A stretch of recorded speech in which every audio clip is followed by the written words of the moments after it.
dari sisi mengekor orang kafir, tasyabbuh menyerupai orang kafir di akhir tahun ini, di awal tahun, tidak boleh sama sekali karena ini sebagian dari racun-racun wala kepada orang kafir.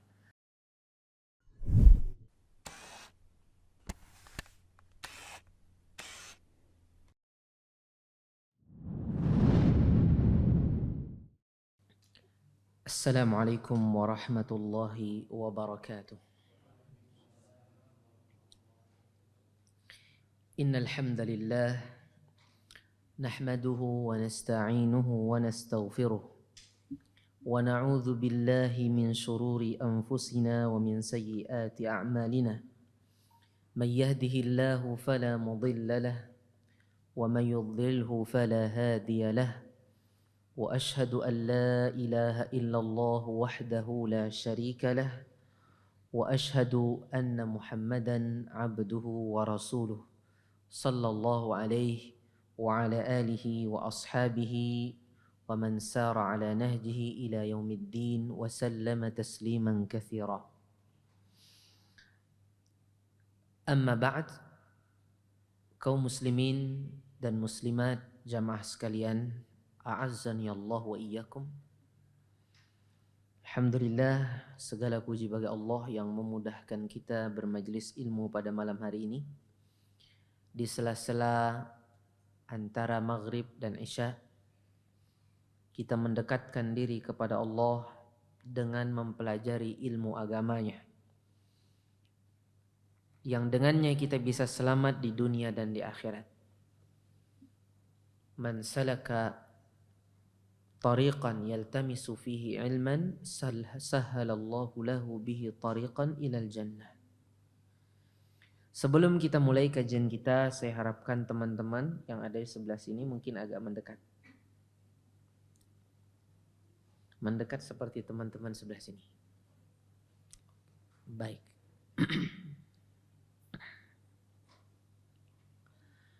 Saudaraku yang dirahmati Allah, pada pertemuan yang lalu kita sudah bahas sebenarnya kajian ini.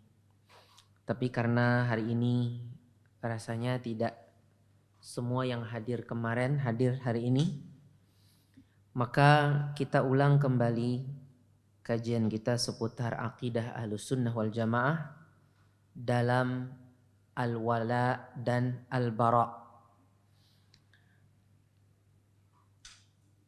Al-wala secara bahasa artinya kedekatan, kecintaan, membantu, ya, bantuan. Itu al-wala secara bahasa. Al-bara secara bahasa lawan daripada al-wala. Berarti apa? Kejauhan, menjauh. Kebencian dan permusuhan. Kalau yang itu membantu, kalau ini memusuhi berarti kan. Itulah al-bara secara bahasa. Adapun tuntutan kita dalam syariat ini dalam masalah wala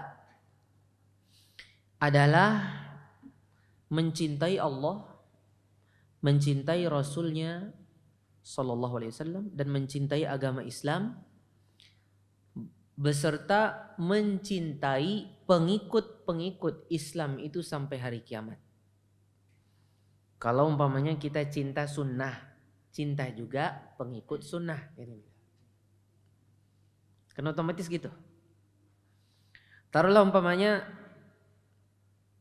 ada suatu perkara dari sunnah, umpamanya siwak itu sunnah ya. Saya nggak bawa siwak. Ada seseorang pakai sunnah, pakai siwak umpamanya. Kita cinta siwak itu dan cinta orang yang memakai siwak itu ketika dia memakai siwak, karena dia mengamalkan sunnah. Tidak boleh kita tidak mencintainya karena dia mengamalkan sunnah. Dia memakai siwak itu adalah pengamalan dia terhadap sunnah. Otomatis kita cinta juga sama dia ketika dia menggunakan siwak tersebut. Kemudian adapun al-bara' yang dituntut dalam syariat adalah kita membenci apa yang disembah selain Allah dan membenci kekufuran dengan berbagai macam jenisnya dan membenci orang-orang kafir dan membenci orang-orang yang bermaksiat dari kaum muslimin sesuai dengan kadar kemaksiatan mereka. Wala itu, ya ini wala wal bara, ini adalah masalah yang sering dibahas. Dalam masalah akidah biasanya di awal-awal pembahasan kita tentang akidah juga ada pembahasan tentang al-wala wal bara. Karena dia adalah salah satu bagian daripada la ilaha illallah. Berlepas diri kita dari setiap yang diibadahi selain Allah. Allah katakan wa may yakfur bit-taghut wa yu'min billah faqad istamsaka bil urwatil wuthqa lam fisama laha wallahu sami'un alim. Barang siapa yang kufur kepada taghut dan beriman hanya kepada Allah, berarti dia telah berpegang teguh dengan tali Allah yang kuat, yang tidak mungkin terlepas darinya selama-lamanya. Wa may yakfur bit-taghut wa yu'min billah, ini sebenarnya arti daripada la ilaha illallah. La ilaha, tidak ada yang disembah. Artinya tidak ada sesembahan yang hak. Illallah, kecuali Allah. La ilaha ini adalah bagian daripada kekufuran kepada setiap yang diibadahi selain Allah, otomatis di situ ada bara'. Dalam bahasa Indonesia sering dibahasakan al-wala artinya loyalitas, al-bara' artinya anti loyalitas. Ya. Pada sebagian kaum muslimin, kata al-wala dan al-bara' ini sudah sering diucapkan, sering didengar, sehingga sudah enggak lagi nyebut loyalitas dan anti loyalitas. Kalau sudah disebut al-wala wal bara, sudah dia paham maksudnya. Ya akhi, antum harus bara sama yang seperti itu. Ya akhi, dia masih punya hak untuk wala kita kepada dia. Nah, yang seperti ini sudah biasa dikatakan oleh sebagian kaum muslimin. Baik itu dari kalangan ahlu sunnah as-salafiyin, terkadang juga dari selain salafiyin. Seperti contohnya orang-orang yang punya sedikit pemikiran, bukan sedikit, bisa jadi banyak. Orang-orang yang suka mencela pemerintah, atau orang-orang yang ngajak berjihad tidak sesuai dengan tuntunan syariat. Orang-orang takfiriyin yang hobi mengkafirkan orang lain. Itu juga kata al-wala dan al-bara sering disebut oleh mereka. Tapi tentunya tidak seperti perspektif kacamata ahlus sunnah salafiyin. Ada penyimpangannya mereka. Walaupun sama-sama nyebut al-wala wal bara. Saya sendiri pun mungkin sudah tahu kata al-wala dan al-bara itu ketika sekitar kelas 6-an SD. Ya, ketika itu saya melalang buana jalan-jalan bersama orang tua, sudah pernah dengar kata al-wala wal bara itu.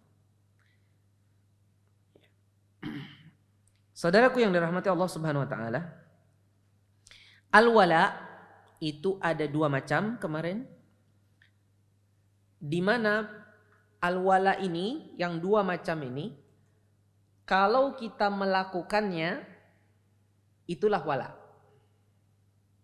Kalau kita meninggalkannya, itulah bara.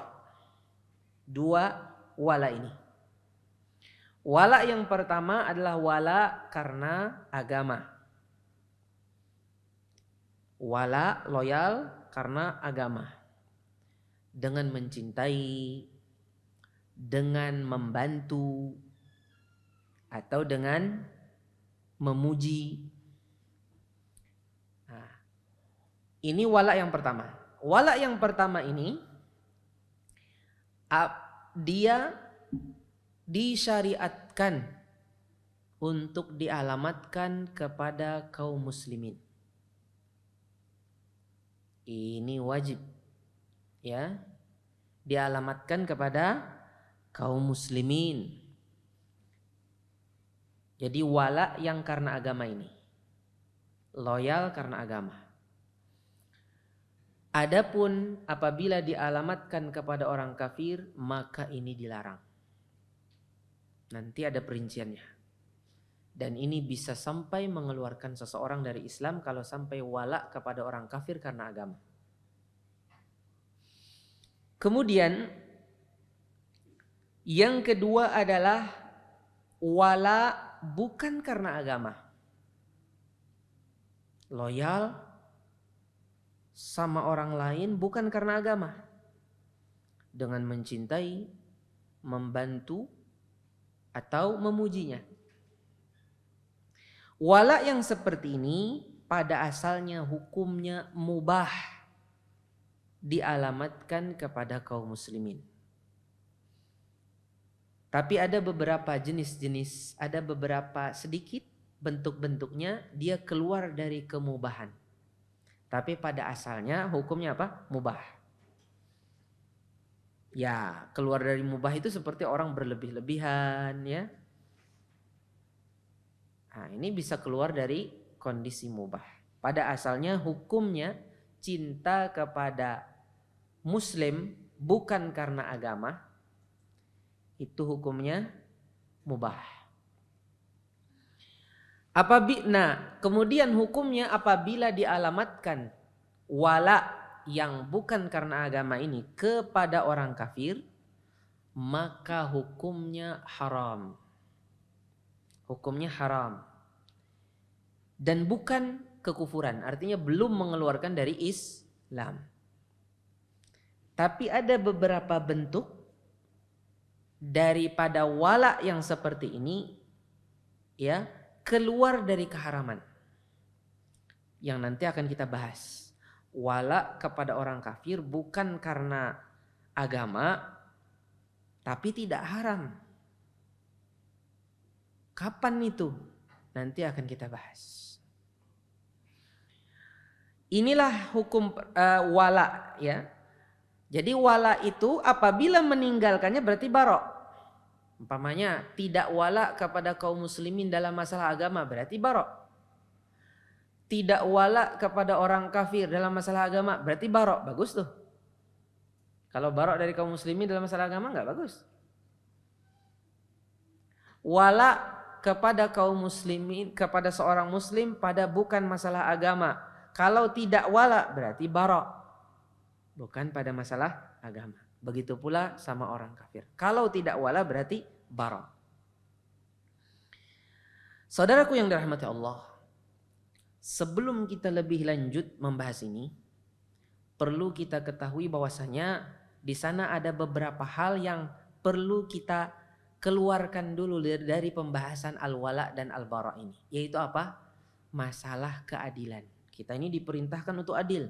Ya ayyuhalladzina amanu kunu qawwamina bil qisti syuhada'a lillah. Ya ayyuhalladzina amanu kunu qawwamina lillahi syuhada'a bil qist. Kunu qawwamin, disuruh kita adil. Kita disuruh adil. Masalah keadilan ini wajib secara mutlak kepada siapa saja.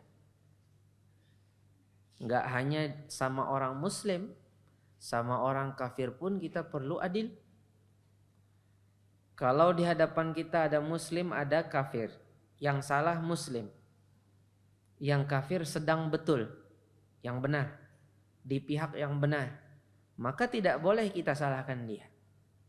Kita harus adil. Ada hak-hak umpamanya hak mereka, kita hak tersebut dengan keadilan kita laksanakan selama itu tidak bertentangan dengan agama. Harus adil. Ya, harus adil. Kadang-kadang kita tidak adil. Ya. Contohnya umpamanya kita ini kalau seandainya ada orang kafir mengeraskan suara menyanyi mereka di gereja pakai mic luar, pasti kita tidak suka. Sekarang bagaimana kalau seandainya selain azan dan iqamah kita keluarkan kajian keluar, padahal orang kafir ada di dekat sini? Oh, biarin aja tuh orang kafir. Boleh tak? Tak boleh. Bagaimanapun dia tetap dihormati. Selain juga ini adalah hak, selain juga ini adalah aturan pemerintah kita dari Kemenak, di mana tidak boleh menggunakan pengeras suara luar kecuali adzan dan iqamah. Ketaatan juga kepada waliul amr, kecuali di kalangan khusus, mungkin di masyarakat yang masyarakat itu sudah tertutup itu. Seperti contohnya perumahan, dan perumahannya orang-orangnya semua pada setuju, lain lagi ceritanya kan. Tapi kalau itu masjid umum di samping jalan, di kampung yang terbuka, bukan perumahan. Kalau perumahan kan biasanya ada ada batasan-batasannya. Orang yang masuk juga tidak bisa sembarangan, perlu melewati izin satpam dan sebagainya. Nah, ini lain. Maka kita tidak boleh semena-mena dalam hal itu. Begitu pula berbuat baik kepada orang kafir. Berbuat baik kepada orang kafir boleh. La yanhakumullahu 'anil ladzina lam yuqatilukum fid din wa lam yukhrijukum min diyarikum an tabarruhum wa tuqsitu ilaihim innallaha yuhibbul muqsitin. Allah tidak melarang kita itu berbuat baik selama orang kafir itu bukan orang kafir harbi. Karena orang kafir itu ada berapa? Ada 4. Pertama kafir harbi, yang kedua kafir zimmi, kemudian kafir muahad, kemudian kafir musta'man. Yang kita nggak boleh baik itu sama kafir harbi, kafir yang sedang bermusuhan sama kita di perang, itu kafir harbi. Kalau kafir selain itu maka kita boleh berbuat baik. Umpamanya dia dalam kondisi susah, kita bantu. Tahu dia kita dalam kondisi susah, kita bantu dia. Itu nggak ada hubungannya dengan wala dan bara. Ada sisi kemanusiaan kita, siapapun kita bantu. Walaupun tetap dalam hukum syariat Islam ada yang diutamakan. Contohnya gini, lahar Semeru. Lahar ini sedang turun nih. Kita ingin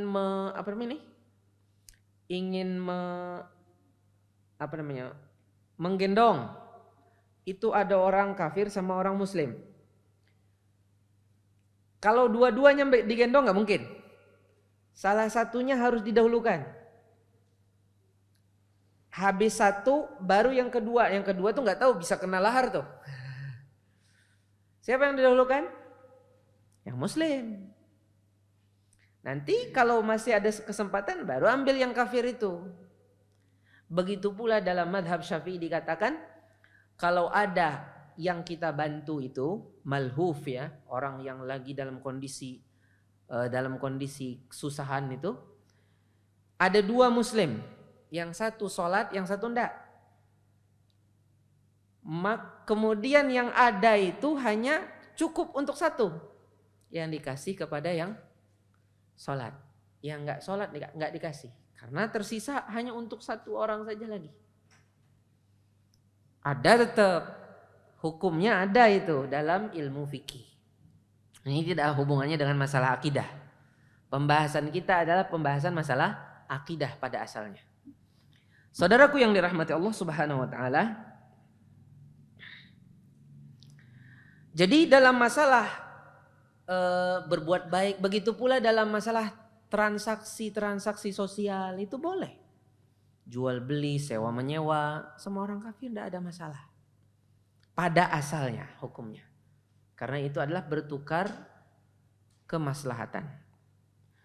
Saudaraku yang dirahmati Allah Subhanahu wa taala, masalah tadi kita sudah bahas wala ada dua. Wala yang pertama karena agama, yang kedua bukan karena agama.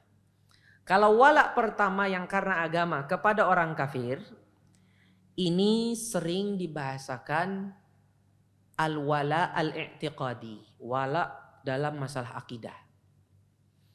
Wala yang kedua yang bukan karena agama kepada orang kafir, itu sering disebut dengan al-wala al-amali.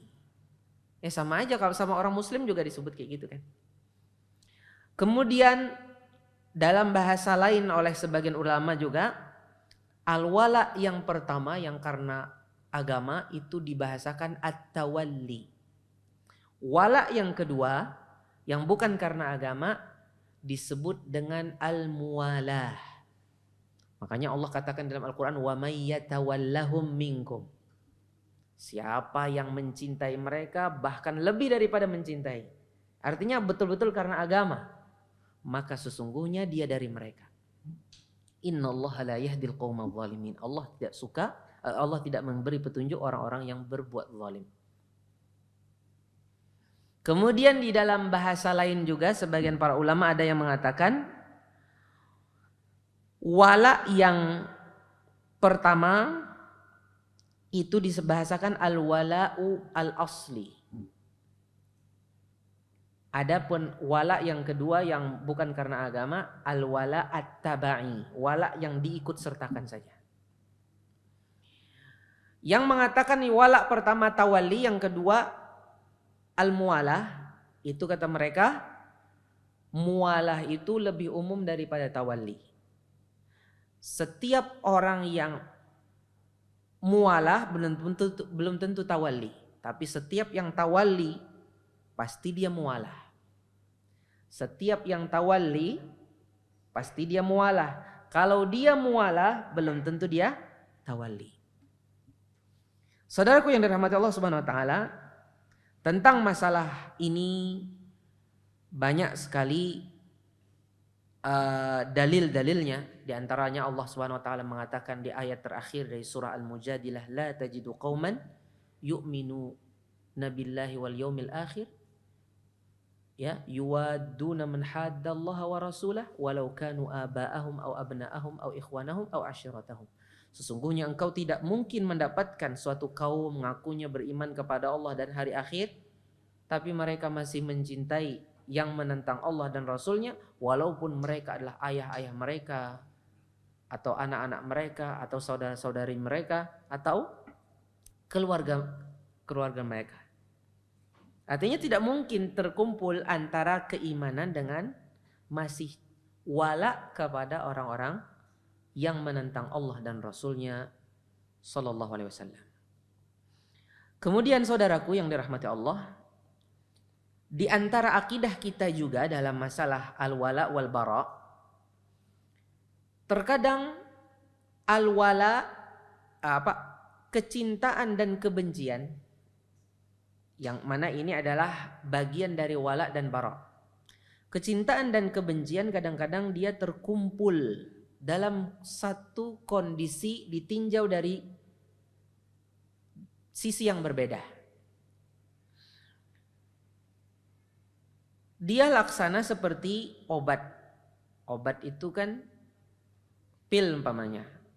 Rasanya pahit. Coba tanpa air kita mungkin gak bisa. Perlu pakai air supaya gak kerasa pahitnya. Sudah tahu pahit masih juga diminum. Kenapa? Karena kita tahu obat itu bisa menyebabkan kesembuhan. Akhirnya kita tetap minum obat walaupun obat itu pahit. Berarti terkumpul suka dan bencinya. Cinta dan bencinya terkumpul. Begitu pula terkadang cinta dan benci bisa terkumpul pada seseorang. Kapan itu? yaitu pada diri seseorang yang bermaksiat dari kaum muslimin. Dia punya keimanan tapi punya kemaksiatan, punya kejahatan, maka dikasih dia kecintaan al-wala pada satu sisi sesuai dengan ketaatannya kepada Allah, dikasih juga dia al-bara, kebencian juga, anti loyalitas pada kemaksiatan dia kepada Allah. Disesuaikan, ya, tergantung kondisinya. Disinilah akidah Ahlussunnah wal Jamaah kepada orang-orang pelaku maksiat dari kaum muslimin. Berbeda dengan orang-orang Khawarij, di mana orang Khawarij ketika melihat orang yang melakukan maksiat langsung dia keluarkan dari agama. Udah dia benci, nggak ada lagi disisakan cintanya. Kalau kita Ahlussunnah masih menyisakan cinta. Kalau orang Khawarij tidak menyisakan lagi cinta. Begitu pula tidak juga dijadikan orang yang bermaksiat dari kaum muslimin itu seolah-olah masih sempurna keimanannya. Seperti seolah-olah bahkan seperti para nabi, para siddiqin, para syuhada, para salihin. Tidak ada sedikit pun berkurang keimanannya gara-gara maksiatnya. Akhirnya dicintai penuh juga. Ini juga salah. Ini orang-orang murji'ah. Ahlussunnah di antara orang Khawarij dan murji'ah dalam masalah ini. Lihat di dalam Al-Quran pada surah Al-Hujurat ayat 11. Apa ayatnya? Azizi? Surah Al-Hujurat sudah hafal? Oh belum. Wa in ta'ifatani minal mu'minina qtatalu fa aslihu bainahuma fa in baghat ihdahuma 'ala al-ukhra faqatilul lati tabghi hatta tafi'a ila amrillah fa in fa'at fa aslihu bainahuma bil 'adli wa aqsitu innallaha yuhibbul muqsitin. Intinya kalau ada dua kelompok dari kaum mukminin, lihat, yang musuhan, ya, maka perbaikilah dua kelompok ini. Kalau ada yang satu yang membangkang, berarti ini yang salah nih. Satu tetap membangkang, membelot, maka perangilah yang membelot. Kalau ada yang kembali, baiki dia. Kalau ada yang mau tobat kembali, perbaiki dia. Lihat, dikatakan mereka diperangi, tapi tidak dikeluarkan mereka dari saudara kaum mukminin. Buktinya setelah ayat itu Allah katakan innamal mu'minuna ikhwah. Sesungguhnya orang-orang yang beriman itu bersaudara. Setelah menyebut dua kelompok yang bertengkar ini, tetap di akhir sesungguhnya orang yang beriman mereka bersaudara. Berarti yang salah itu yang tetap ngeyel, yang zolimnya itu tetap dari kaum mukminin. Taruhlah dulu itu saja ya. Irak dulu pernah nggak menyerang Kuwait? Pernah nggak Irak menyerang Kuwait? Tahun berapa? Nah, ada ingat lagi. Irak itu masyarakatnya yang ikut menyerang, bahkan mungkin ABRI-nya, ya, tentaranya yang menyerang itu kadang-kadang Muslim, tapi salah. Kuwait yang dizalimi. Kita pro kepada siapa? Kuwait. Kita tidak loyal kepada Irak pada waktu itu, ya kan? Dalam kondisi ini, apakah kita keluarkan dari Islam orang-orang Irak yang memerangi Kuwait? Tidak, kecuali yang betul-betul keluar dari Islam. Ada sebagian kala itu yang sudah keluar dari Islam. Tapi yang masih Muslim tetap kita katakan Muslim walaupun dia memerangi Kuwait. Tapi dia salah. Kalau seandainya kita punya kekuatan dan kita punya izin untuk berjihad, yang kita perangi adalah orang-orang Irak pada waktu itu. Kita damaikan, tapi kalau berdamai juga nggak mau, maka yang kita perangi adalah Irak. Saudaraku yang dirahmati Allah Subhanahu wa taala. Jadi terkumpul di sini cinta sama benci. Saudaraku yang dirahmati Allah, berarti manusia itu ada 3 golongan berarti kan? Pertama adalah golongan yang kita wala 100%. Itu ada para nabi, para siddiqin, syuhada dan solehin. Para nabi yang terdepan adalah Nabi Muhammad SAW. Orang-orang soleh yang terdepan tentunya sahabat-sahabat Rasulullah SAW. Bahkan kecintaan kepada sahabat itu adalah tanda keimanan seseorang. Bencinya seseorang kepada sahabat tanda kemunafikan. Ini golongan pertama. Golongan yang kedua ditinjau dari apa? Objeknya. Kalau tadi yang pertama, golongan pertama adalah yang dicintai sempurna. Yang kedua yang dibenci secara sempurna. Mereka adalah orang-orang kafir dengan berbagai macam jenisnya. Enggak boleh kita cinta kepada mereka karena mereka mendustakan Rasulullah. Gimana kita mencintai mereka? Allah katakan, ya ayyuhalladzina amanu la tattakhidhu aduwwi wa aduwakum awliya. Jangan kalian jadikan musuhku dan musuh kalian sebagai kekasih. Haram, enggak boleh kita jadikan mereka kasih. Harus benci 100%. Kemudian yang ketiga, ya ditinjau dari objeknya, yang ketiga apa? Yang bisa dicintai dari satu sisi dan dibenci dari sisi yang lain. Mereka adalah orang yang beriman yang bermaksiat kepada Allah selama maksiatnya di bawah kekufuran dan kesyirikan. Belum sampai kufur dan syirik akbar tentunya. Tentunya derajat kita mencintai orang mukmin yang bermaksiat ini tergantung dengan kondisi ketaatan dan maksiatnya. Kalau ketaatannya lebih banyak, berarti lebih banyak cintanya daripada bencinya. Kalau maksiatnya lebih banyak, maka akan lebih banyak bencinya daripada cintanya. Kalau sama-sama berarti sama juga cinta dan bencinya. Di antara maksiat adalah kebid'ahan. Kebid'ahan punya hukum yang berbeda dengan maksiat yang bukan bid'ah.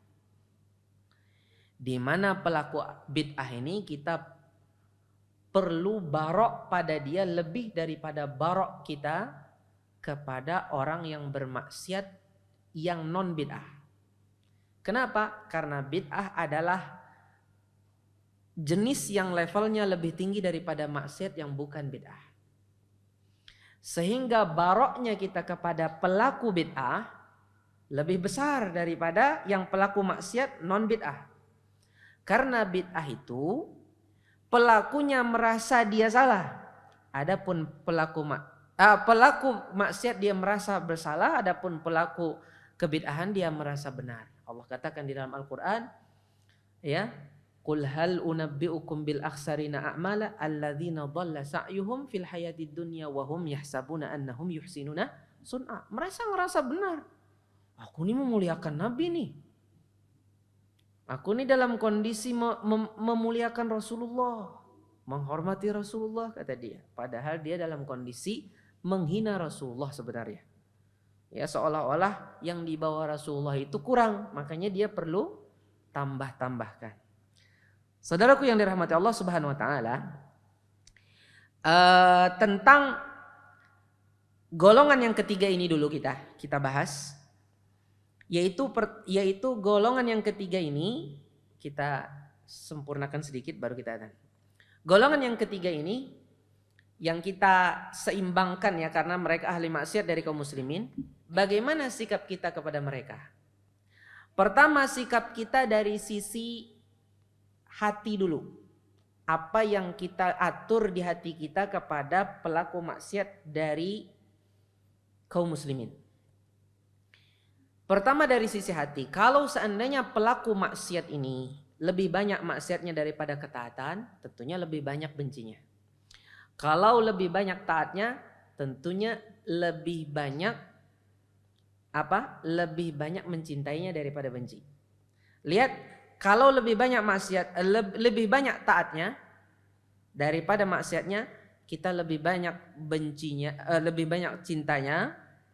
dan juga masih menyisakan juga benci sesuai dengan kadar kemaksiatannya, yang akhirnya kecintaan ini membuat kita menasehati dia dan mengingkari kemaksiatannya. Jangan aku cinta lo ninya, benci ya juga, tapi kada pernah mengusahakan untuk menasehati. Ini enggak benar. Dibiarin, enggak benar itu. Kalau betul-betul cinta dinasehatin. Kan gitu. Kemudian kalau seandainya lebih banyak maksiatnya daripada ketaatannya, maka di dalam hati kita lebih banyak cintanya daripada bencinya, yang menghasilkan kita menasehati dia dan mengingkari kesalahan atau maksiat dia kalau seandainya masih maslahat itu. Kalau seandainya tidak maslahat untuk mengingkarinya, maka tidak kita ingkari. Seperti Ibnu Taimiyah pernah melihat orang yang minum khamar. Ada orang minum khamar, Pak. Ada yang lihat, loh, kok nggak ditegur Ibnu Taimiyah? Nggak beliau tegur. Sampai jauh baru beliau jawab, kenapa aku tadi tidak tegur?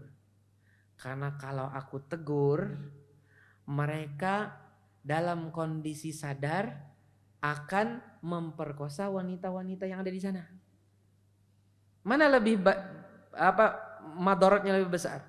Mereka teler tidak memperkosa wanita-wanita itu, atau mereka sadar dan memperkosa wanita-wanita itu? Akhirnya beliau diamkan. Ya kan? Artinya kita menasihati dan mengingkari kalau kalau kemaslahatannya lebih besar daripada madaratnya. Baik saudaraku yang dirahmati Allah, bagaimana sikap kita yang zahir sekarang kepada pelaku maksiat? Yang zahir adalah apabila pelaku maksiat dari kaum muslimin ini lebih banyak ketaatannya dan lebih sedikit maksiatnya, maka yang lebih kita tampakkan adalah tampakkan loyal kepada dia dari sisi diri kita. Tampakkan loyal kepada dirinya, ya, tampakkan loyal kepada dirinya, kemudian supaya dan kita nasihati dia jelas.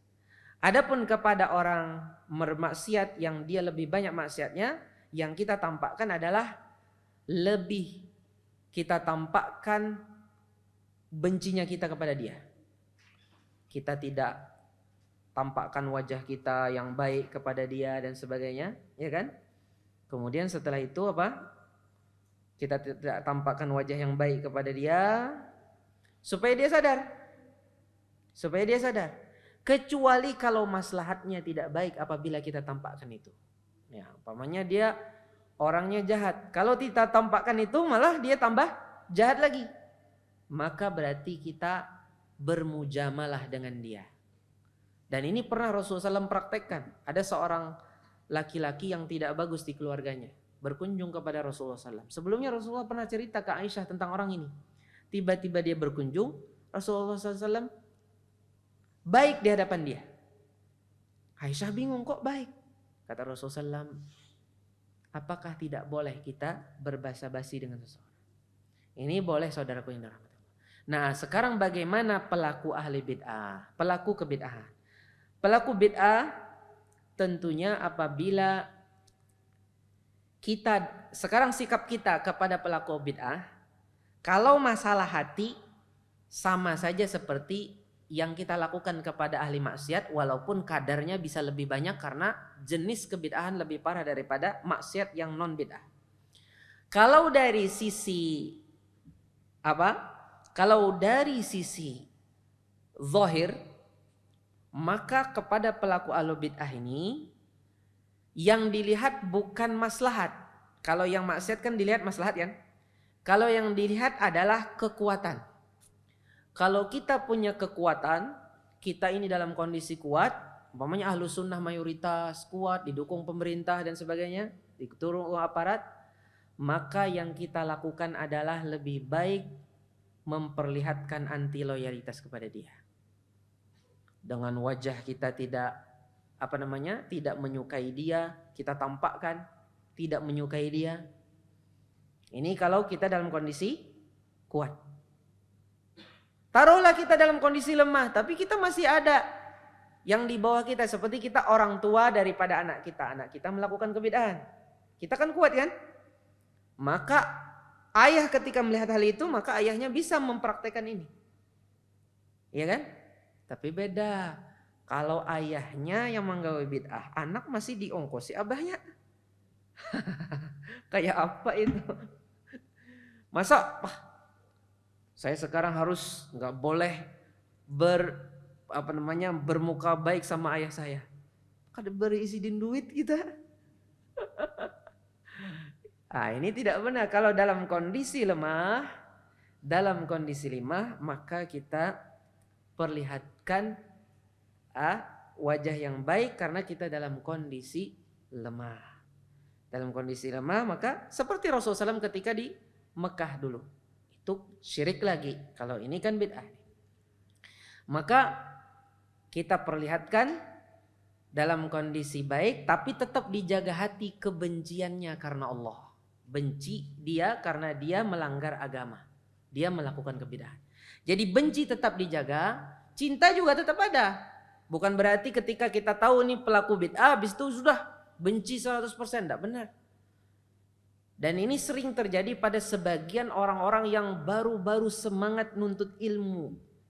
Baru semangat kenal sunnah. Ketemu ahlu bid'ah tuh kayak luar biasa ya. Kayak kelebihan di dalam antipatinya. Ya, antipatinya luar biasa. Padahal dia di tengah-tengah mereka. Nauzubillah min dzalik. Enggak menatap, enggak apa. Ini tidak benar. Iya, saya pernah melihat seseorang udah kenal sunnah masuk ke masjid. Ya. Masjid At-Taqwa apa itu yang dekat flyover turun tuh, Masjid At-Taqwa ya? Betul.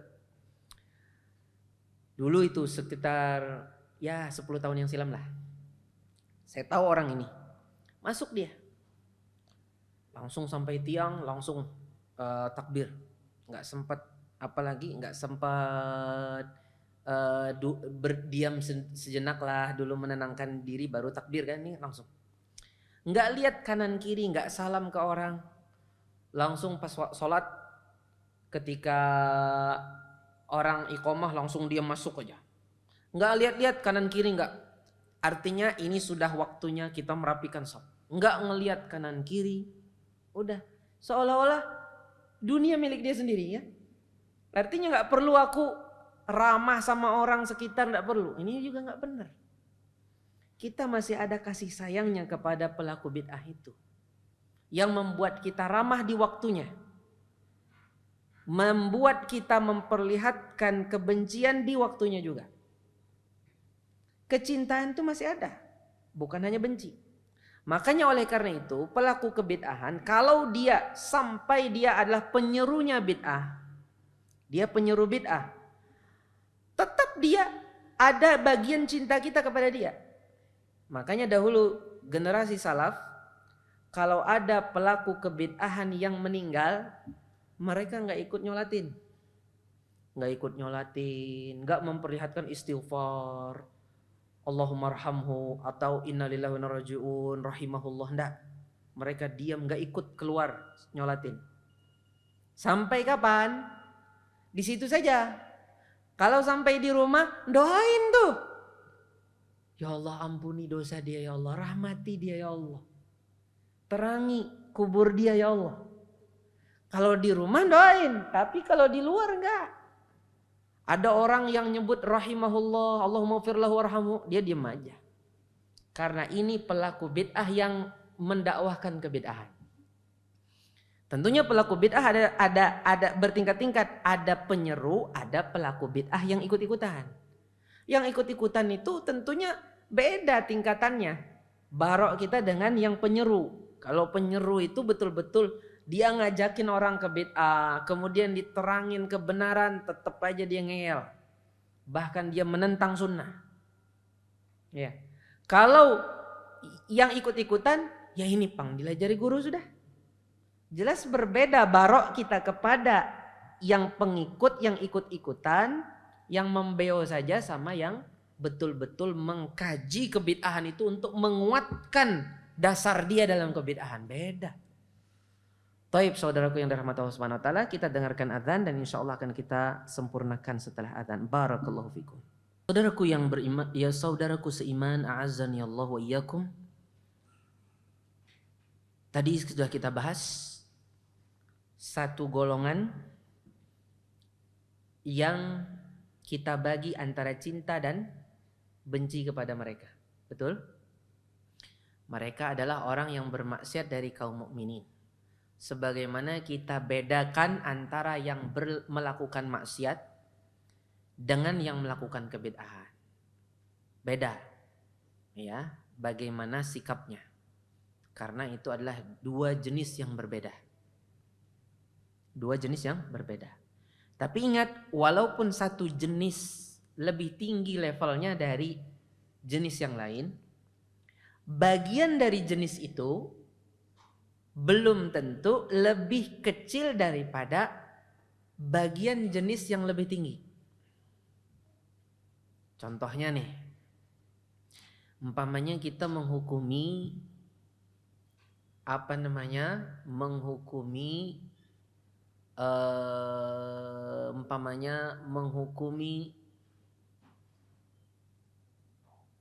menjaharkan niat sebelum sholat itu bid'ah.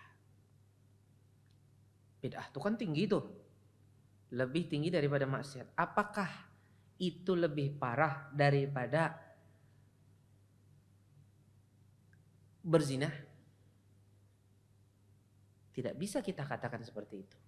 Kalau dari jenisnya lebih parah memang. Tapi kalau dari sisi bagiannya tidak.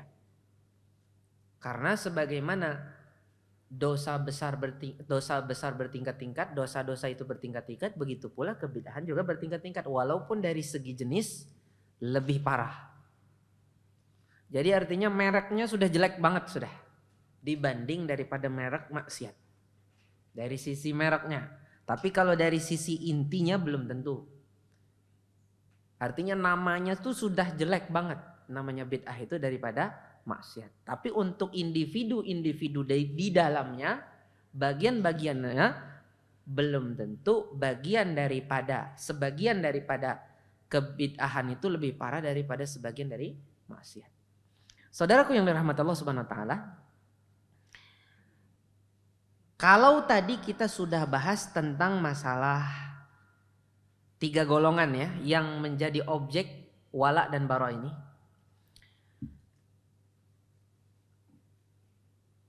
Di sana ada bara, anti loyalitas kepada perbuatan, bukan kepada yang melakukannya.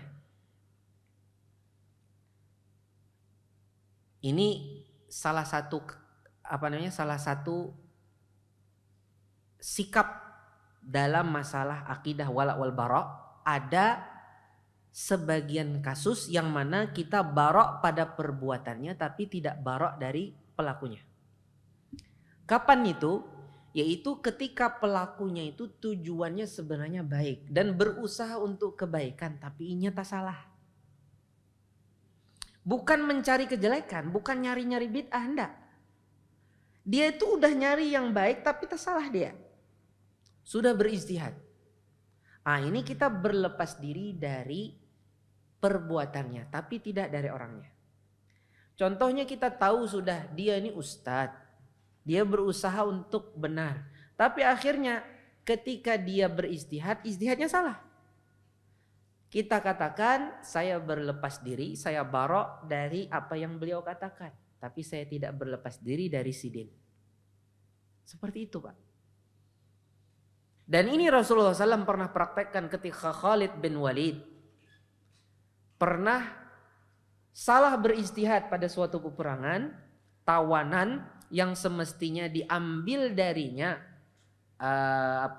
diambil daripadanya uang atau diambil darinya harta untuk menebus tebusan, tapi malah dibunuh, penggal lehernya oleh Khalid bin Walid. Sampailah beritanya kepada Rasulullah SAW, kemudian Rasulullah SAW mengatakan, Allahumma inni abra'u mimma fa'ala Khalid bin Walid. Ya Allah, aku berlepas diri daripada apa yang dilakukan oleh Khalid bin Walid. Khalid bin Walid ini melakukan kesalahan, tapi kesalahannya karena ijtihad. Kita juga seperti Rasulullah SAW dalam hal ini. Kita berlepas diri dari perbuatannya, tapi bukan dari orangnya. Berlepas diri dari perbuatannya, bukan dari orangnya. Khalid bin Walid kesalahannya bukan kesalahan yang kecil sebenarnya. Tapi itu didasari karena ijtihad. Kalau seandainya kesalahan Khalid bin Walid ini perlu dilakukan barok kepada dia, anti loyalitas, niscaya Rasulullah SAW akan meminta dari Khalid bin Walid, ayo, ikam sudah membunuhi orang kafir, nang mestinya mereka membayar tebusan. Sekarang ikam bayar tebusan untuk keluarganya yang engkau bunuh ini. Biar kami kasihkan uangmu kepada mereka sebagai tebusan engkau telah membunuh mereka. Tapi Rasulullah SAW tidak meminta dari Khalid. Itu menunjukkan adanya pemaafan kepada Khalid. Karena Khalid melakukan hal itu karena dasar ijtihad. Begitu pula lah kita di antara kita juga kaum muslimin. Nggak mesti harus ustadz. Mungkin kita tahu dari teman-teman kita, ya. Taruhlah umpamanya nggak jauh-jauh, Pak Anton. Sidin punya usaha kaplingan kubur. Taruhlah ada suatu kondisi Pak Anton ini tak salah. Umpamanya ustadz, ulun hendak kayak Sidin datang ke ulun. Ustadz, kuburan Raudhatul Jannah, alhamdulillah kita sudah tanami Ustadz di kubur itu pohon-pohon supaya rindang. Ulun sudah dengar Ustadz, itu pohon-pohon itu kayaknya bisa mengurangi azab kubur bagi yang diazab. Wah, berarti kita suuzon lah Pak sudah.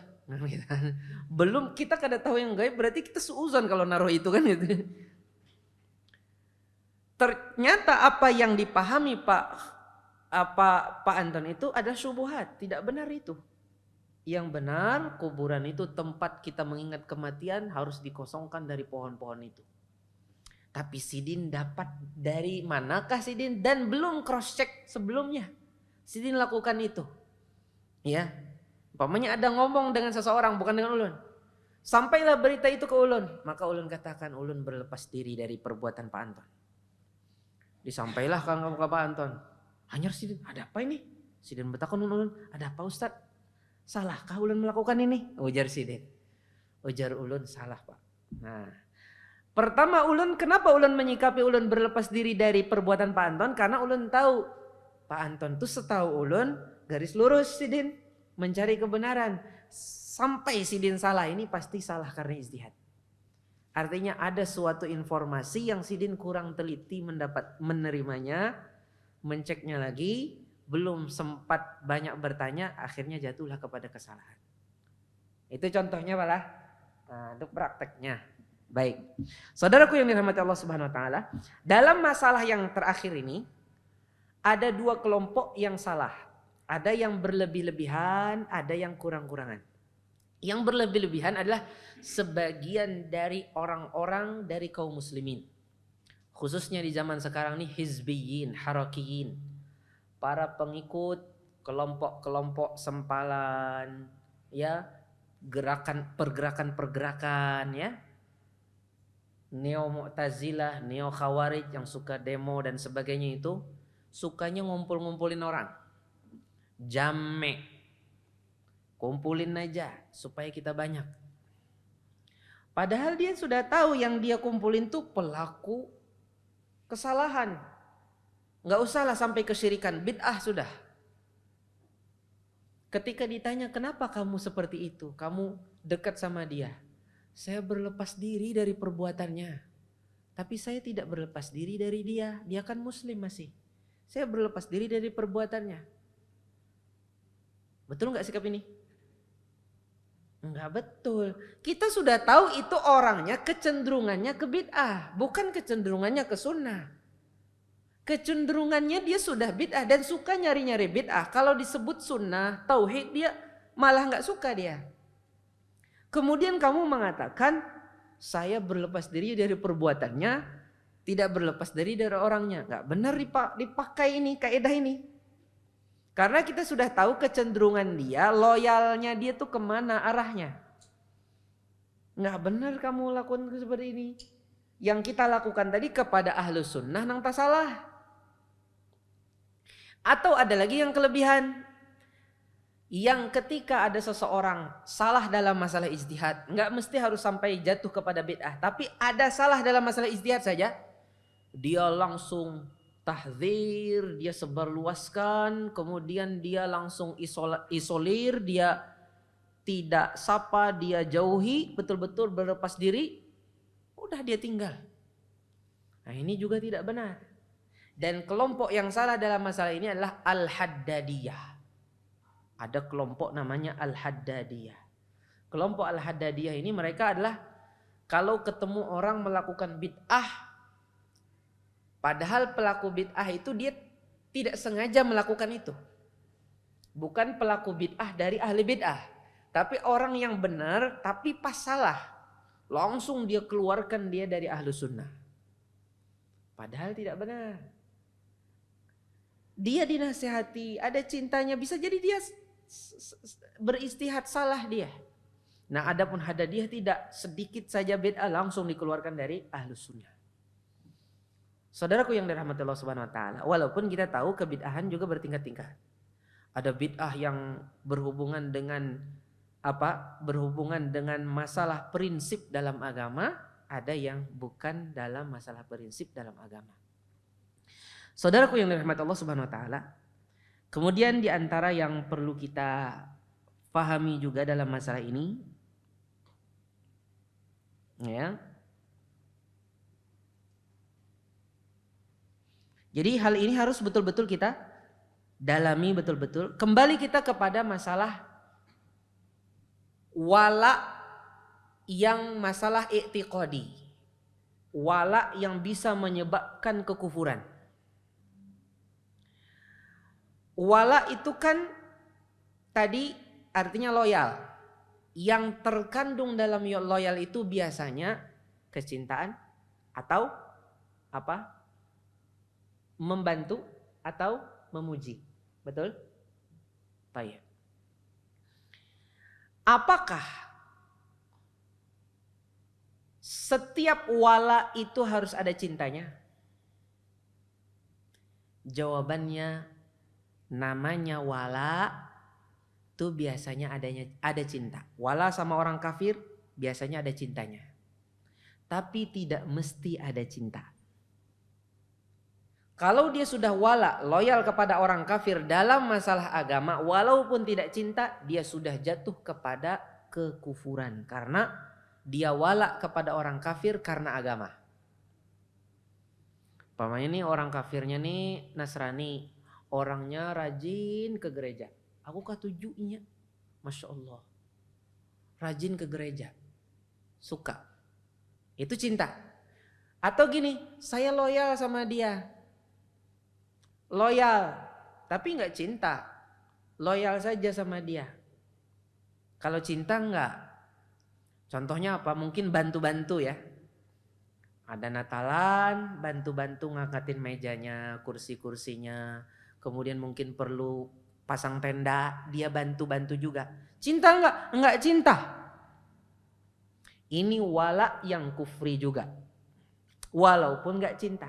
Tapi biasanya wala yang kufri ini, wala yang dalam masalah i'tiqadi tadi, itu biasanya dibarengi dengan cinta. Kalau seandainya tidak ada cinta, tetap aja kamu wala yang kufri. Enggak mesti harus cinta.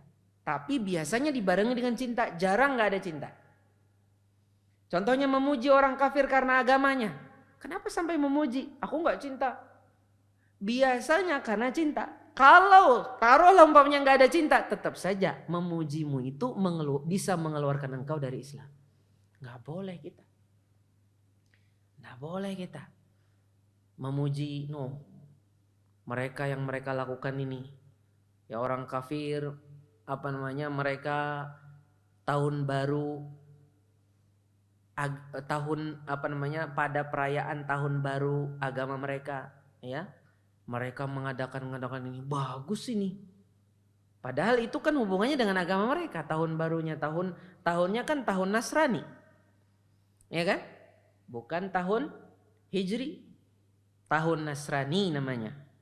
Bukan tahun Masehi, bukan tahun Miladi. Enggak benar tahun Masehi, tahun Miladi enggak benar. Itu dua kata yang salah. Enggak benar itu. Ya. Yang benar tahun Nasrani. Saudaraku yang dirahmati Allah Subhanahu wa taala. Jadi terkait dengan hal ini,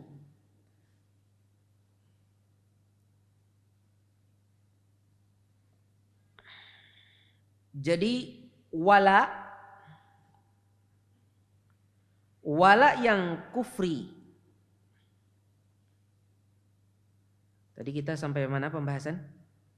Ya, wala tadi nggak mesti, wala yang kufri nggak mesti harus ada cinta. Kalau seandainya nggak ada cinta, tetap dia wala yang bisa mengeluarkan seseorang dari Islam. Wala yang bisa menjadi kekufuran. Kemudian pertanyaan sekarang, apakah setiap kecintaan kepada orang kafir karena masalah agama itu semuanya tingkatannya sama? Kecintaan kepada orang kafir itu semuanya mengeluarkan dari agama dan tidak bertingkat-tingkat, ataukah ada tingkatan-tingkatan, ada yang bisa mengeluarkan, ada yang tidak? Jawabannya, kecintaan kepada orang kafir bertingkat-tingkat, ada yang bisa mengeluarkan dari agama, ada yang tidak mengeluarkan dari agama. Tadi sudah kita bahas wala ada dua tadi, itu sebenarnya awal saja. Nah sekarang cinta kepada orang kafir itu, kalau seandainya karena agama, maka itu kekufuran. Umpamanya aku cinta dia karena ini, ya, itu kekufuran. Itu sudah jelas. Karena dia orangnya rajin ke kelenteng, rajin ke pura, itu kekufuran. Kalau sampai cinta kepada dia dalam masalah agama.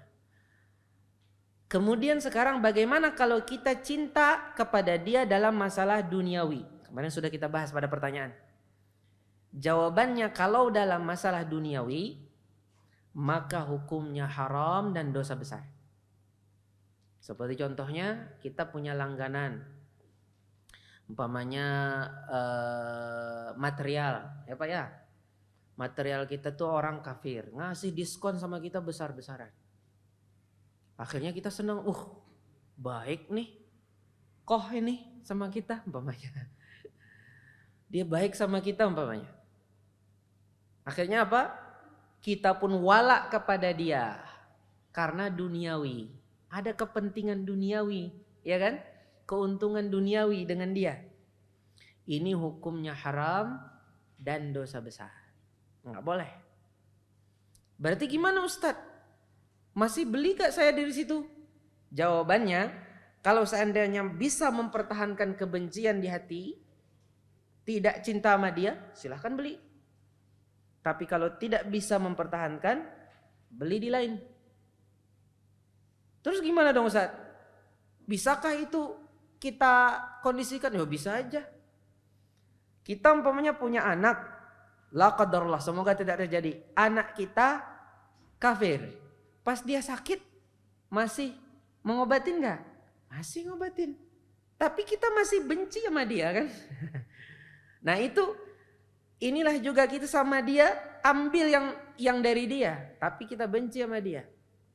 Setelah itu Ustaz, lama-lama dia naikin, nggak lagi diskon seperti dulu lagi. Ya sudah, tambah muar kita sama dia. Semalam sudah muar, tambah pulang muar kita. Ini wala yang ini hub cinta kepada orang kafir karena duniawi. Yang ketiga adalah kecintaan kepada orang kafir karena pribadi. Kepribadian orang kafir itu.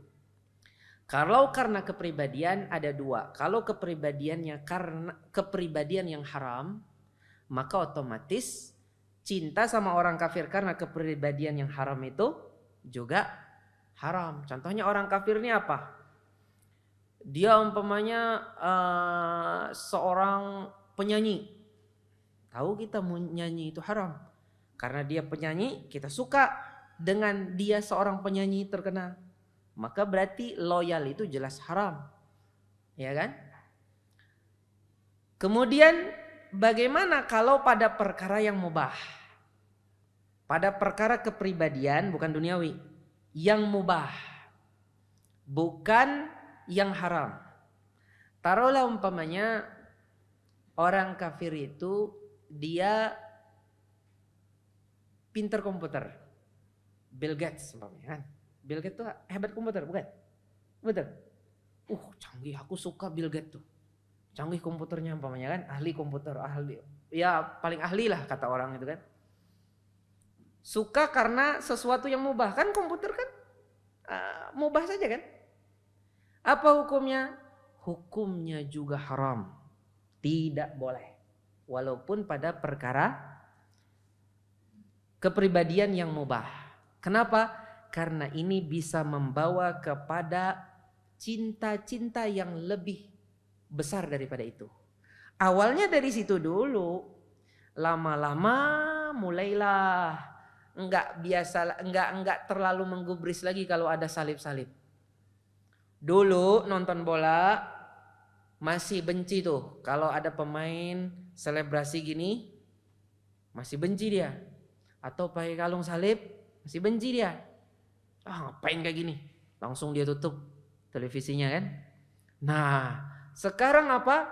Lihat pemain itu sudah selebrasi kayak gitu, tetap aja ditonton. Berarti ada penurunan nggak? Ada penurunan. Awalnya cinta masalah umpamanya masalah yang mungkin masih mubah, tapi lama-lama kepada yang ada hubungannya dengan agama. Udah dia biasa aja ngeliat kayak gitu, nggak ada kecemburuannya sama sekali dengan hak Allah Subhanahu wa taala untuk diesakan.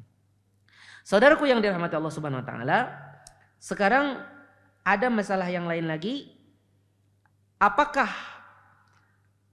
kalau kita menolong orang kafir dalam memerangi sebagian kaum muslimin itu langsung membatalkan keislaman? Pada asalnya membantu orang kafir di dalam memerangi kaum muslimin itu adalah membatalkan keislaman kita.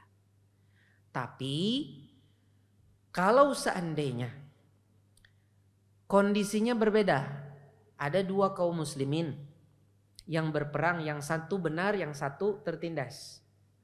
Kita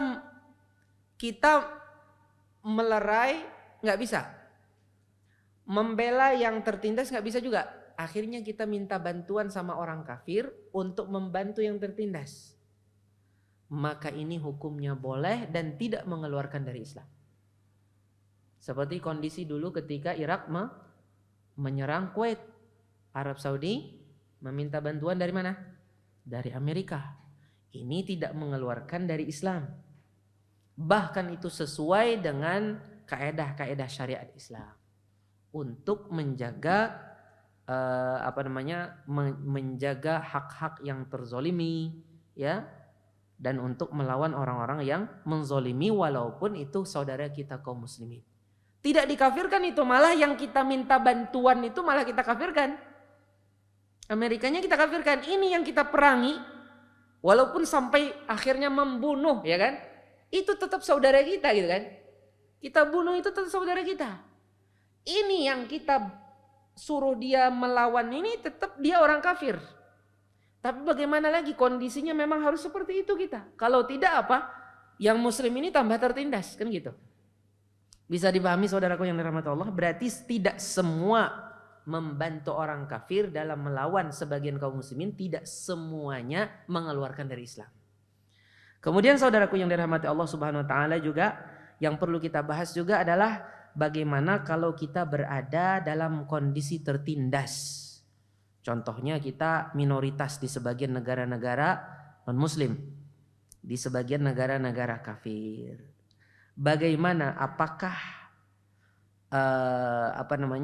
apa sikap kita? Sikap kita adalah pada asalnya dalam hukum syariat seorang mukmin itu tidak menjadikan orang kafir itu sebagai pemimpin. Jadi kalau dia di negeri orang kafir, dia tidak menjadikan pemimpin itu sebagai pemimpin dia dalam sisi agama. Tapi dia jadikan mereka itu pemimpin dia dari sisi menjaga kemaslahatan saja. Artinya kalau nggak ada pemimpin ini, hancur nih negara nih, kacau kan? Dengan adanya dia nggak kacau, mendingan kita taati dia daripada kacau. Jadi hanya kemaslahatan saja, bukan dalam kondisi ibadah. Kalau kita kan taat sama pemimpin yang muslim kan ibadah. Tapi kalau pemimpinnya kafir, kita hanya menjaga kemaslahatan, bukan karena beribadah kepada Allah dengan mentaati dia. Ya. Kemudian saudaraku yang dirahmati Allah, kalau kita dalam kondisi tertindas, maka di sana ada hukum-hukum seperti hukum seseorang menjaga keimanannya. Dalam kondisi terpaksa, dia boleh mengeluarkan kata kekufuran dalam rangka menjaga jiwanya. Seperti kondisi Ammar bin Yasir. Masih ingat kan kisahnya ya? Ya, ketika dia ayahnya dibunuh, ibunya Sumayyah juga dibunuh.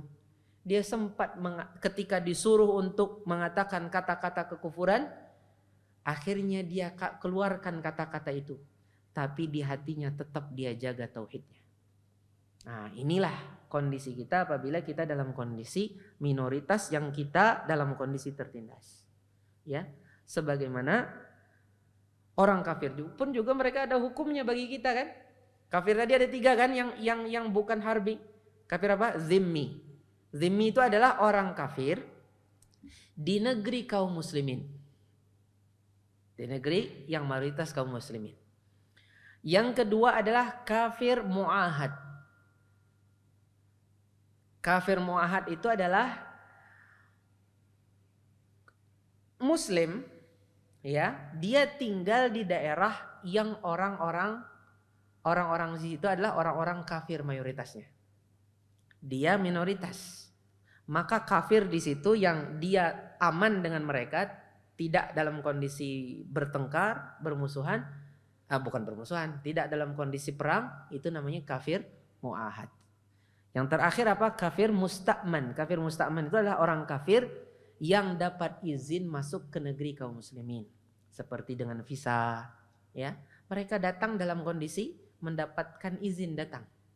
Ini adalah kafir musta'man, juga termasuk dari 3 kafir yang kita jaga diri mereka, ya. Tetap kita jaga keadilan, tidak boleh menzalimi mereka, apalagi sampai membunuh mereka. Dilarang. Dan ini termasuk dari dosa besar ketika kita membunuh orang kafir yang seperti ini, dan di mana Nabi SAW berlepas diri darinya. Tapi walaupun kita tidak bunuh, tidak menzalimi, sisa kebencian tetap ada. Ya kan? Kebencian karena agama tetap ada. Itulah Ahlussunnah wal Jamaah. Demikian kiranya apa yang kita bahas dari akidah Ahlussunnah dalam masalah wala' wal bara'. Sebelum kita tutup, saya persilahkan kalau ada pertanyaan seputar ini. Barakallahu fikum. Silakan. Silakan. Yang barusan itu kan kalau kita memilih pemimpin kafir dan di mayoritas, pas muslimnya itu minoritas, tidak apa-apa karena bukan memilih. Enggak ikut milih, kita orang kafir, kita enggak ikut milih. Taat pada aturannya. Umpamanya ada pemimpin kafir.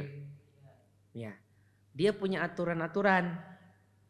Kita taat kepada dia karena kemaslahatan saja, bukan karena agama. Kemaslahatan dengan dia pemimpin, walaupun dia kafir, ke aturan-aturan dia selama aturan itu bagus, ya kita taati. Jangan kita bikin kacau. Karena kalau kita bikin kacau tambah rusaklah kondisi kan. Tidak stabil kondisi, bisa banyak kekacauan. Mendingan kita jaga jaga kemaslahatan. Jadi taat kepada penguasa, ya, taat kepada penguasa yang kafir hanya karena kemaslahatan. Adapun taat kepada pemimpin yang muslim itu karena dalam kondisi mendekatkan diri kepada Allah. Ya, umpamanya nih, ujar pemimpin kita wajib vaksin. Nah, sudah vaksin beretan belum? Wajib vaksin ya.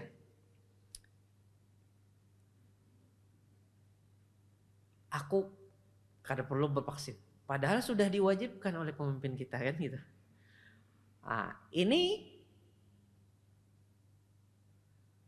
bisa maksiat karena sudah diwajibkan dan di sana sudah jelas kemaslahatannya.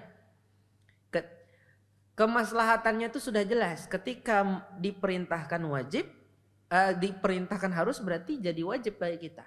Karena dia pemimpin muslim dan kita wajib taat kepadanya karena Allah. Artinya Allah menakdirkan dia sebagai pemimpin kita wajib taat kepada dia selama tidak menyuruh kepada maksiat. Ya kan? Jadi kita mentaati aturan dia itu dalam kondisi mendekatkan diri kepada Allah dengannya. Kita dalam kondisi beribadah dengan kita mentaati dia. Tapi kalau sama orang kafir kita hanya lihat maslahat, nih maslahat nggak nih bervaksin nih? Oh maslahat, aku bervaksin. Ya hanya untuk mencari itu saja, bukan mentaati dia karena aku mentaati pemimpin ini supaya dapat pahala. Enggak. Ini orang kafir. Kita hanya mentaati dia karena peraturan dia itu baik. Nah, saya jaga peraturan yang baik itu. Ya, kalau sama pemerintah yang muslim karena mendekatkan diri kepada Allah. Ya.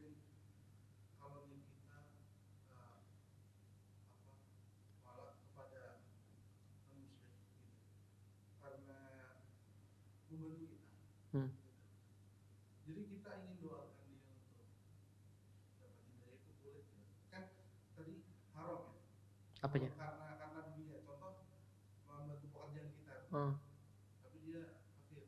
Nah, tapi kita ingin mendoakan dia untuk dapat hidayah itu kan haram nih. Halal itu haram.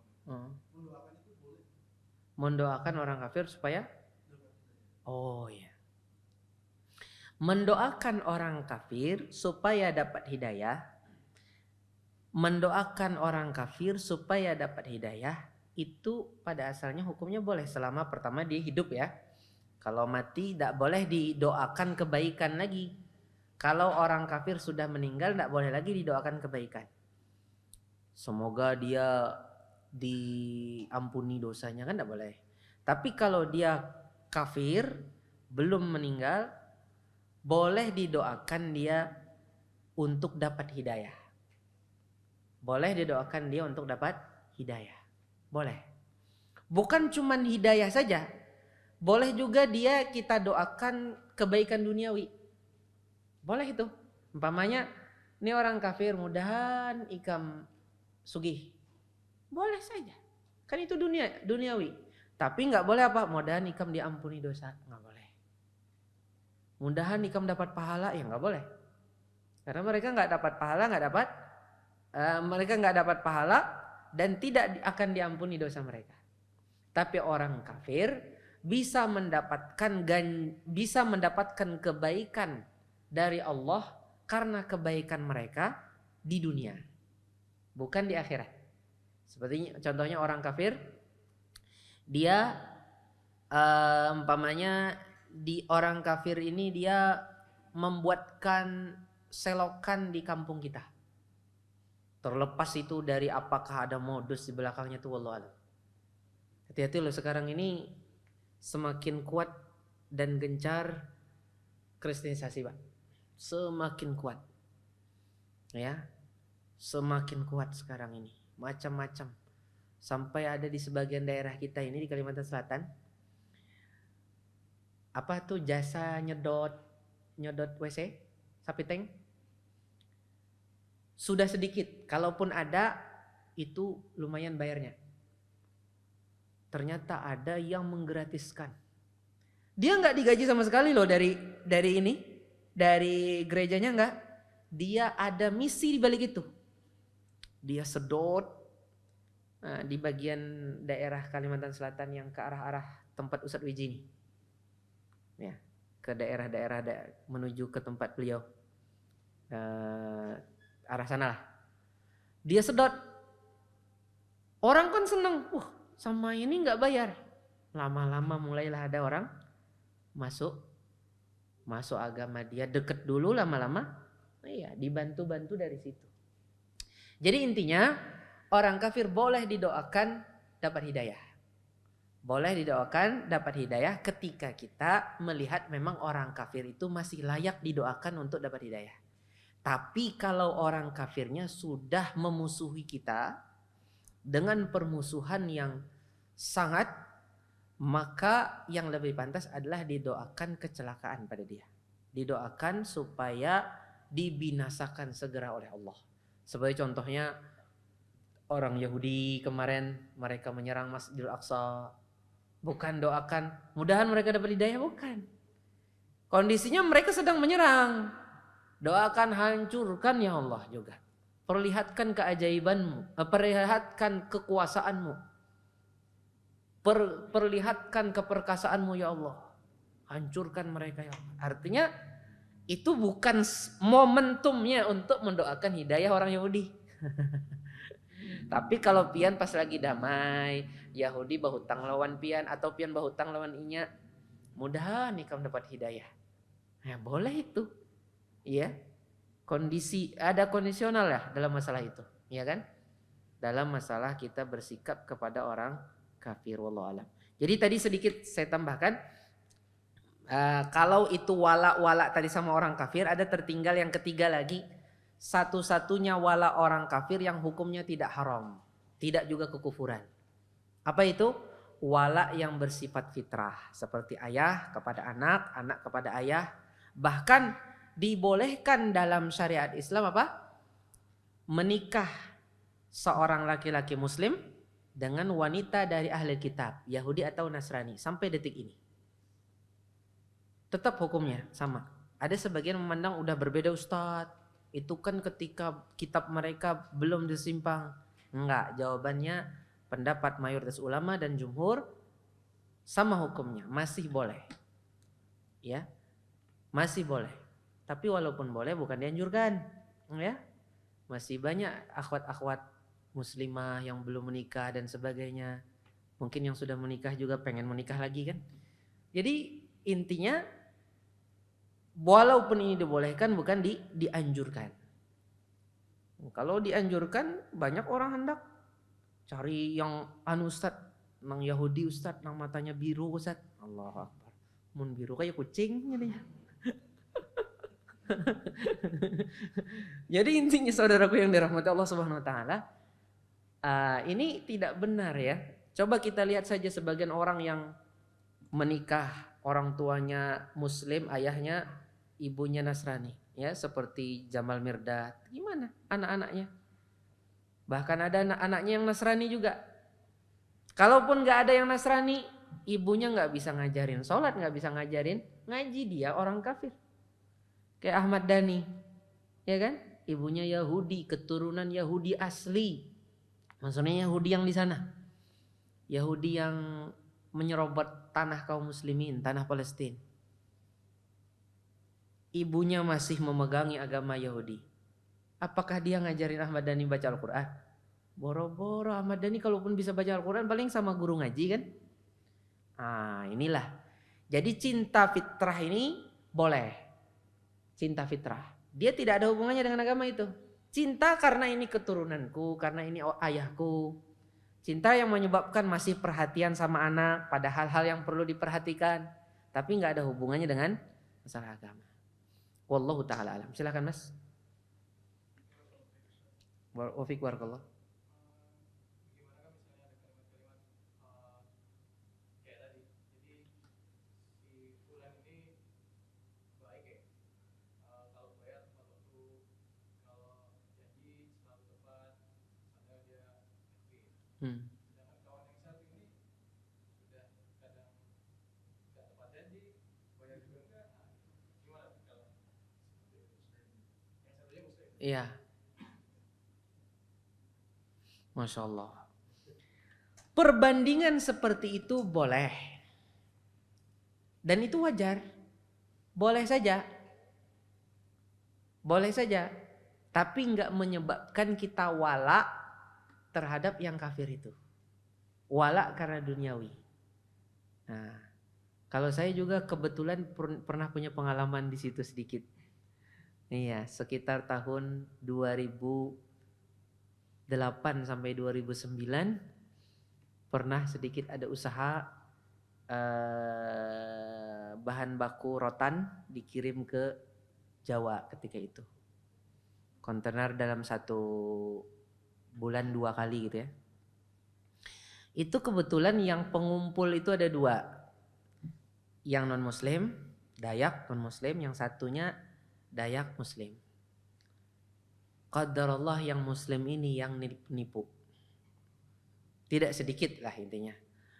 Yang kafir sampai akhir dia amanah dan tidak sedikit menipu. Sekitar 2,5 tahun ketika itu hubungannya. Tapi karena ini juga banyak, ya akhirnya gulung tikar. Kan? Artinya ditipunya sama yang muslim ini. Malah nggak ditipunya sama orang kafir ini. Perbandingan seperti itu sampai di situ saja boleh. Aku nih sungguhlah godaannya aja. Yang muslim malah menipuku, yang kafir malah amanah. Sampai di situ nggak ada masalah. Tapi kalau sampai kita cinta, nah nang kafir ini karena dia amanah, aku cinta sama dia karena keamanahannya. Aku seneng sama dia karena keamanahannya kepadaku. Ini yang nggak boleh. Perbandingan sampai di situ boleh. Tapi kalau kita sampai cinta nggak boleh. Begitu juga sama saudara kita tadi. Dia muslim umpamanya, tapi dia kan bermaksiat. Bermaksiat. Kita benci sama dia, tapi cinta masih ada. Dan ingat permasalahan kita sama dia hubungan masalah duniawi. Bukan masalah agama. Dan kebencian karena masalah duniawi beda dengan kebencian dalam masalah agama. Ada masalah kita duniawi, jangan dibawa-bawa ke masalah agama. Makanya dalam masalah duniawi, hukum Islam apa? La yahillu limri'in muslim ayyahjura akhahu fawqa 3 layalin. Tidak halal bagi seorang mukmin untuk tidak menyapa atau mengisolir saudaranya yang beriman lebih dari 3 hari 3 malam. Karena masalah apa? Kalau masalah dunia. Masalah duniawi tidak boleh lebih dari 3 hari 3 malam. Artinya tidak boleh terus karena dia yang dipermasalahkan masalah duniawi bukan masalah agama. Kalau masalah agama beda lagi hukumnya. Kalau masalah agama dilihat masalah. Kalau masalahnya dia itu diisolir dalam waktu yang lama sampai dia jerak, maka lakukan itu. Seperti contohnya kita punya anak kita melakukan kebid'ahan. Dah aku tidak mau menyapa dia, tidak mau melihat dia. Kalau dia minta uang jajan gak aku kasih. Sampai kapan? Sampai dia jerak. Baru kita baik sama dia. Ini kalau dalam masalah apa? Masalah agama. Kalau masalahnya adalah masalah duniawi, maka tidak boleh menghajar itu apa? Mengisolir lebih daripada 3 hari 3 malam. Tapi walaupun tidak boleh lebih, boleh ulang. Diulang-ulang boleh. Yang penting tidak boleh lebih dari 3 hari 3 malam. Makanya sebagian para ulama mengatakan mereka sering menyela-nyelai itu dengan 2 hari yang diangkat amalan kita, yaitu hari Senin dan hari Kamis. Jadi kalau sudah datang malam Senin, maghrib nih, lawan kawan yang tadi orangnya menipu kita atau nggak bayar utang, baik ketemu di masjid, baik sampai sore Senin, ya. Pas maghrib kada baik pulang. Sampai kapan? Sampai datang Rebo sore, maghribnya hari Kamis. Oh, ini waktu diangkat amalku ini. Jangan sampai aku menghajar saudaraku seiman karena duniawi, ya kan? Kembali lagi dia baik. Hari Kamis sampai maghrib malam Jumat. Maghrib malam Jumat. Besok sholat Jumat kita kan? Dia kembali hajar. Dia kembali isolir lagi. Diselai-selai boleh, tapi lebih daripada 3 hari 3 malam tak boleh. Berarti itu kalau diselai 2 berarti apa? Ada 3, ada 2 kan? Ada 3 hari, ada 2 hari. Wallahu taala alam. Ada lagi pertanyaan? Silakan kalau ada. Baik. Kiranya sampai di sini kajian kita pada malam ini. Ini mungkin kajian malam Rebo terakhir di tahun 2021 ya. Sampai jumpa kita di tahun 2000 berapa? 2022. Masya Allah. Setahun lagi kita temu. Setahun lagi. Tahun apa namanya? Tahun apa? Tahun Nasrani. Bukan tahun, enggak boleh kita katakan tahun Masehi. Kalau kita katakan Masehi, apa kesalahannya? Masihiyun artinya apa? Pengikut Nabi Isa Al-Masih. Apakah orang Nasrani itu Masihi?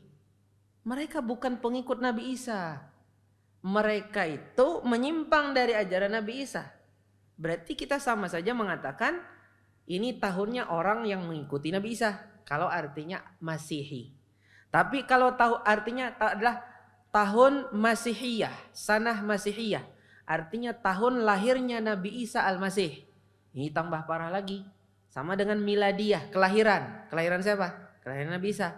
Berarti kita mengakui dan membenarkan Nabi Isa dilahirkan di penghujung tahun dan awal tahunnya adalah Januari ini.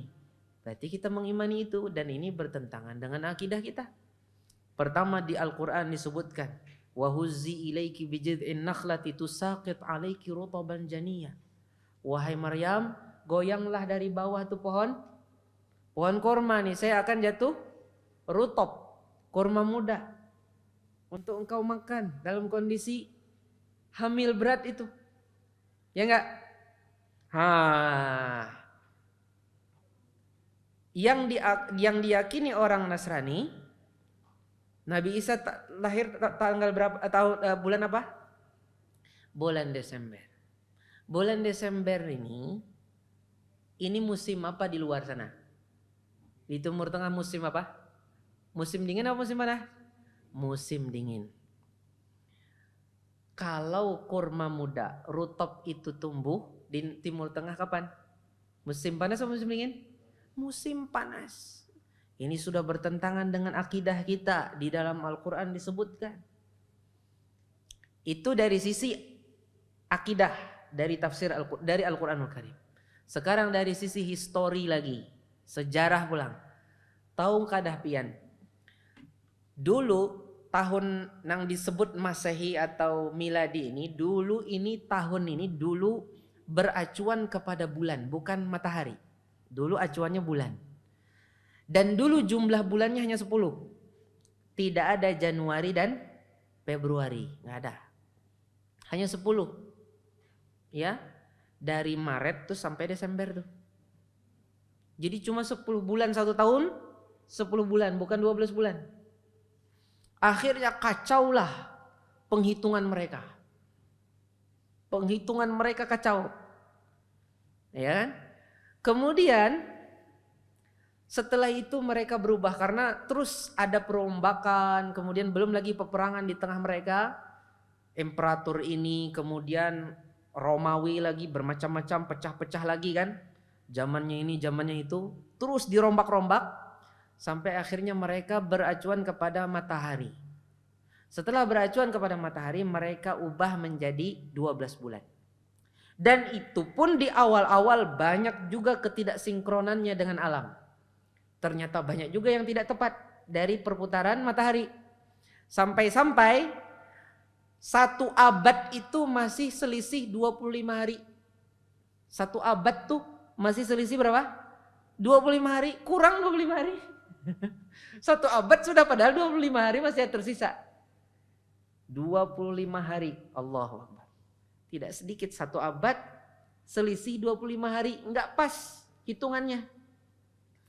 Kemudian datang imperator itu, sampai kata Syekhul Islam Ibnu Taimiyah, jadilah tahun yang sekarang kita sebut tahun Nasrani ya, tahun Masehi ini, yang kata mereka tahun Masehi, kata mereka bukan kata kita lagi ya. Akhirnya jadilah penghitungannya bagus sesuai dengan perputaran matahari. Pas sudah tepat, kata Ibnu Taimiyah, perombakan demi perombakan itu lebih dari 500 kali.